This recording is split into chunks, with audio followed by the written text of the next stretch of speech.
my heart breaks for everyone involved. Everyone. I don't think this should have happened. I think there's much to be said about the type of society that allows these kinds of things to happen. I mean, I believe that if we had, if we lived in Norway, this would have not been an issue, or in Sweden, because there's so much anger there. And I think that's probably a part of what you're seeing online with the defense for him, is that so many people empathize with, being angry at insurance companies, angry at a. During the interview with Laura Coates on CNN, the classmate and friend of Luigi Mangione said that if we were living in Norway, that this kind of thing would not have happened. His statement was, watching everything that happened, it speaks about the society that allows these kind of things to happen. If we lived in Norway, these kind of things would not have happened. Was relating about the problems with the health insurance issues.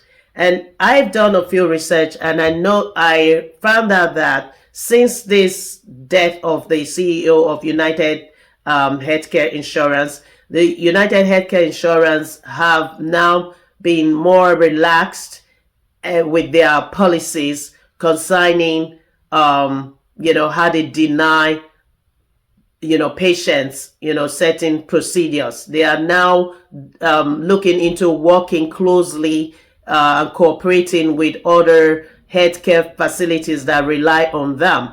They are making better deals now, and they are relaxed. Why will they wait is my issue. Why would they wait for such a tragedy to happen before they cooperate and do things like this? This is what ISAIAS Jacinto was trying to imply when he said if we were in Norway, this wouldn't happen.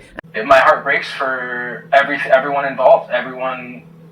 I don't think this should have happened. I think there's much to be said about the type of society that allows these kinds of things to happen. I mean, I believe that if we had, if we lived in Norway, this would have not been an issue, or in Sweden, because there's so much anger there. And I think that's probably a part of what you're seeing online with the defense for him, is that so many people empathize with, being angry at insurance companies, angry at a system that puts profits over people.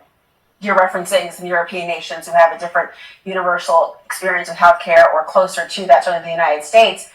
We're learning, though, that Mangione may have had some personal health issues, apparently had serious back issues. The New York Times reports that Mangione wrote on Reddit that he suffered from brain fog during college. Did you ever hear him talk about any health issues?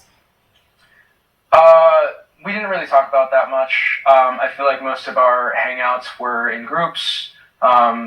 Sometimes in his dorm, every now and then. I don't recall any health issues from him. Do you ever recall seeing him injured? No. Not that I remember.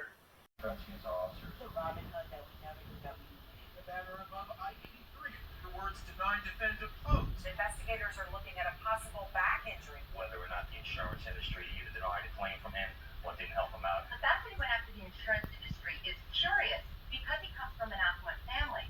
This is one of the last people you think would do something like this.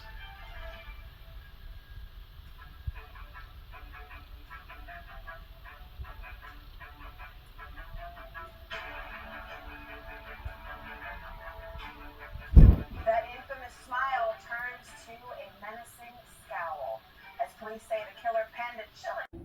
People shouldn't have to stay away from healthcare facilities because they cannot afford to fix their tooth, which can be very painful. For instance, at one time I decided against going to the hospital because I couldn't afford the $1,500 that I had to come up with upfront just to have a scan, just to have an ultrasound, because I was in a lot of pain.